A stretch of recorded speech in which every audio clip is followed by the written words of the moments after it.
the newest research that we found that is so important, obviously, is that whole discovery of the endocannabinoid system. And you know, here we've through all this research on cannabis, the scientists in looking at this and trying to figure out why does it work there, and why does, you know, how come it affects so many things? Aspirin is a wonder drug in many ways and is used for different things, you know, pain, and we give it for heart patients to kind of, you know, to prevent problems and prevent strokes. But here's cannabis that's even wider. I mean, just so many things it's used for. How can that be? And here we learn about the endocannabinoid system. We have receptors throughout our body. You know, first discovered in 1988 in our brain, and they called them the CB1 receptors. After that, the next discovery was that we make a cannabinoid called, and they called it anandamide, the first one that was discovered. That was great news. That was 92. The receptors were discovered in the CB1 receptors discovered in 1988, and the anandamide in 1992. And then shortly after that, they discovered that, my goodness, we have more receptors throughout our immune system, and they call them CB2 receptors. The more we learn about that, we've got them throughout our body. Then pretty soon we learn we've got more cannabinoids in our body called endogenous cannabinoids, meaning made by the body, or a shorter version, endocannabinoids. So here we are as humans.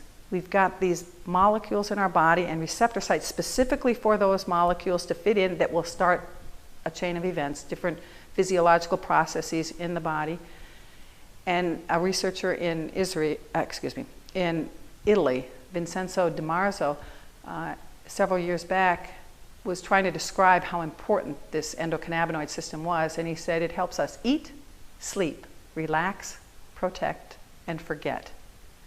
And I'm not sure if that covers everything, but it covers a heck of a lot, and it explains a lot. I think, you know, the eating, we all know, helps with the munchies.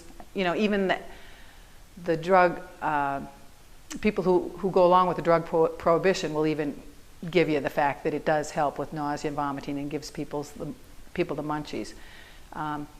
The sleeping, it's a wonderful sleep medication. I've got an old nursing textbook, a pharmacy book, and I looked up cannabis in it, and there it was, and it was in bold that it was good for pain and induces sleep. They were the main things they thought were really helpful for cannabis back then. And sleep is obviously very important. Again, in nursing and in hospitals, that's a huge issue for patients. You know, you don't get good sleep, you don't function. And especially for people who go night after night after night without sleep. But the relaxing is a huge issue, and in so many ways. Relaxing the anxious person, calm down, relax. The muscles, for those patients who are having spasms, for chronic pain, even migraines, when you're thinking the blood vessels are spasming, relax the vessels. Crohn's disease or irritable bowel syndrome, relax the bowels. You know, people just do better in that regard. Forget, the ability to forget is an important one. You know, one of the classic normal forgetting that women need is childbirth pain. You kind of think that if they really remembered how much it hurt, they wouldn't get pregnant again. So it could be really good birth control if our system wasn't working to forget that and kind of be willing to go through it again for the sake of a baby. But in modern times, this whole endocannabinoid system, which helps us stay in balance, helps us deal with stress when we're faced with abnormal psychological stress, trauma, and end up with post-traumatic stress symptoms. The nightmare, the best example of that being our veterans who are looking at war, either harming other people and knowing they might be killing someone, or they have killed someone, or being wounded, or seeing their buddy blown to bits. I mean, they see all the horrors of war. You can't come back unaffected.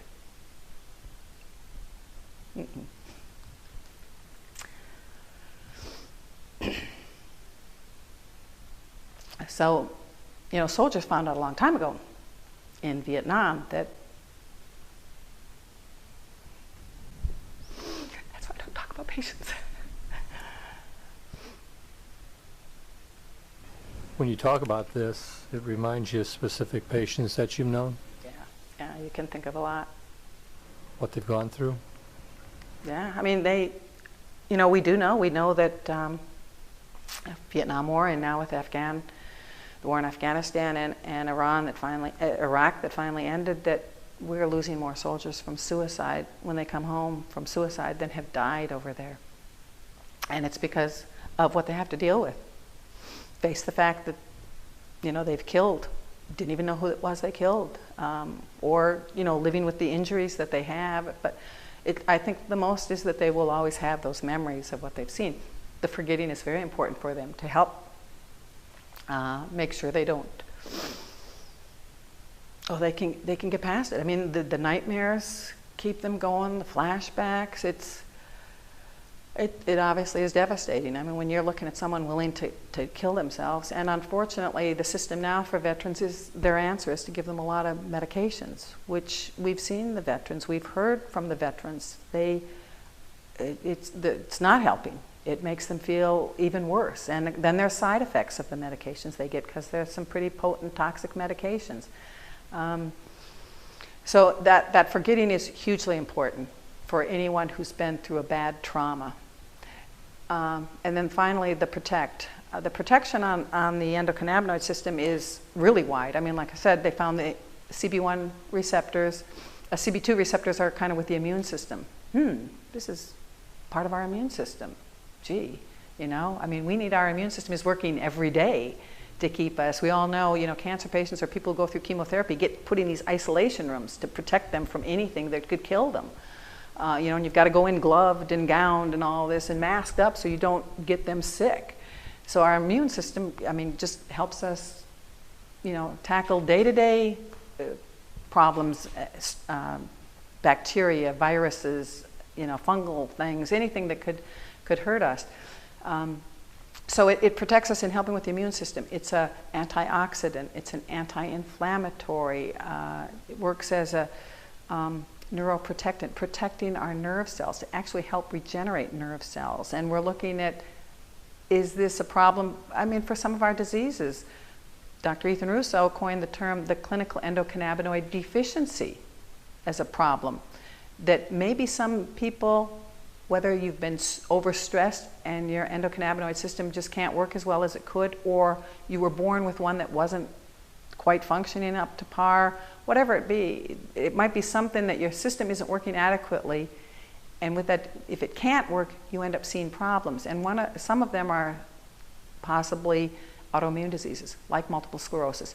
And that's just nerves anywhere in the body, which is why people have different symptoms with multiple sclerosis. But those nerves, the myelin sheath, kind of like the insulation on your electric cord, it's disintegrates, disrupted, whatever. And so their electric system is shorting out in different places, which would make for bad, uneven movements, uncoordination, and just the body not working well. And here, the endocannabinoid system is a neuroprotectant. Part of that job would be to make sure those nerves are healthy and functioning up to par. The other part of protection is we're learning that, we all have cancer cells. We've known that. Humans always have cancer cells, some aberrant cells in our system that aren't working right, and the hope is that they never get together and literally get a cancer going somewhere, whether it be a leukemia, some kind of blood cancer, or a tumor type cancer that we know about. Here, the endocannabinoid system, if it's working right, it actually kills those cancer cells. Perfect chemotherapy. We give chemotherapy now, and it's designed to kill the cancer cells, but the chemotherapy doesn't know you're a cancer cell, you're a good one. So the hope is it kills most of the cancer cells and not too many good cells. Here you've got the endocannabinoid system and the marijuana plant, cannabis plant, the only plant with those same kind of chemicals, and they know how to kill a cancer cell. I mean, and the research is basic research at this point, but it's showing that it will kill the tumors. And I think that, kind of going back in time again with the NIDA, it's National Institute on Drug Abuse, its whole purpose to study the negative effects. And so years back in Richmond, they were trying to see how it would cause cancer, lung cancer pardon me if I forget whether it be mice or rats, but some kind of rodent. And in doing the studies, instead of killing, the rats with the cannabis were doing better. The tumors were shrinking. buried the science, shut the program. There's no more funding for that. We're not supposed to find benefits, we're supposed to find negative effects. So this whole idea about the endocannabinoid system, we're excited about it. Our next conference series is going to focus on that. And my hope is to attract a lot of healthcare professionals to this out of their own professional responsibility. This is new science on the human body. If you're a healthcare professional, you have to know this. It's not about a plant cannabis, it's about this system in the body. And frankly, once you understand the system in the body, and the fact that if something went tilt, how do you fix it? We've got a diabetic. The pancreas isn't making insulin. We give them insulin. We've got a patient with a thyroid problem. The thyroid gland isn't making thyroxine as it should. We give them Synthroid. We give them a chemical to help replace that. So if the endocannabinoid system isn't working well, it would make sense we'd want to give them some cannabinoids. And here is cannabis, Mother Nature saying, I got it for you. Come and have it. So